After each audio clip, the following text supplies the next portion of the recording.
Exactly এই মুহূর্তে আমি আছি ময়মনসিংহ বাইপাসে বৃহত্তর ময়মনসিংহের সর্ববৃহৎ বেসরকারি পলিটেকনিক ইনস্টিটিউট রুমডো ইনস্টিটিউট অফ মডার্ন টেকনোলজির ছাদ থেকে আমি আপনাদেরকে ময়মনসিংহ শহরের একটি ভিউ দেখানোর চেষ্টা করব। মূলত বাইপাস থেকে বা ময়মনসিংহ থেকে একটু দূর থেকে শহরকে দেখতে কেমন লাগে তাই আপনাদেরকে এই ভিডিওতে দেখানোর চেষ্টা করব।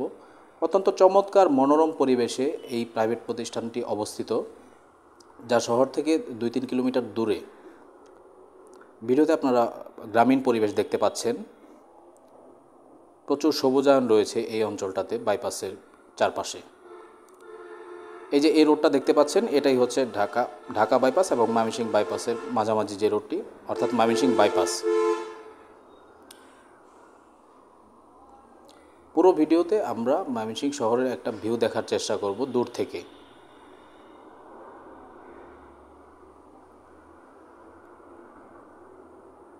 দর্শকবৃন্দ, এখন যে ভবনটি দেখতে পাচ্ছেন এটি বাংলাদেশের অন্যতম স্বনামধন্য বেসরকারি কলেজ নটরডেম কলেজ ময়মনসিংহ শাখা।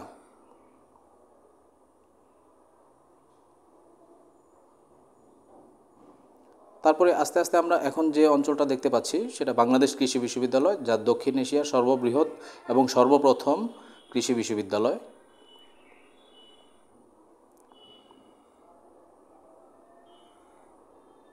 আমরা আস্তে আস্তে উত্তর দিকে চলে যাচ্ছি, যে দিকটাতে ময়মনসিংহ শহর অবস্থিত।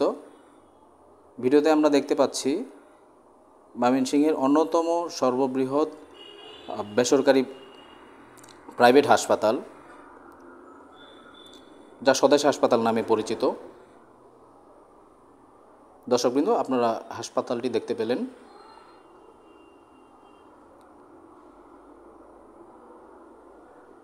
এরপরে আপনারা যে অঞ্চলটা দেখছেন এটা মূলত মাসকান্দা নামে পরিচিত।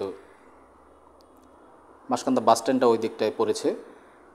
তারপর আস্তে আস্তে আমরা শহরের দিকে যাচ্ছি। শহরের একটা ভিউ এখান থেকে দেখা যাচ্ছে, চমৎকার ভিউ।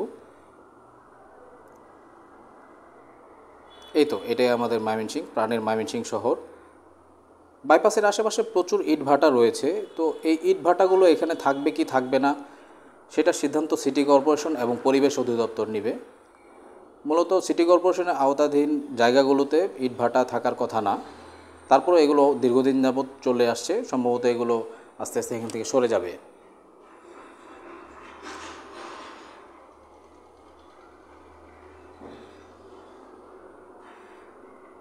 চমৎকার ভিউ, বাইপাস থেকে ময়মনসিংহ শহরকে দেখা যাচ্ছে, গ্রামীণ পরিবেশও দেখা যাচ্ছে। ভিডিওতে আপনারা দেখতে পাচ্ছেন।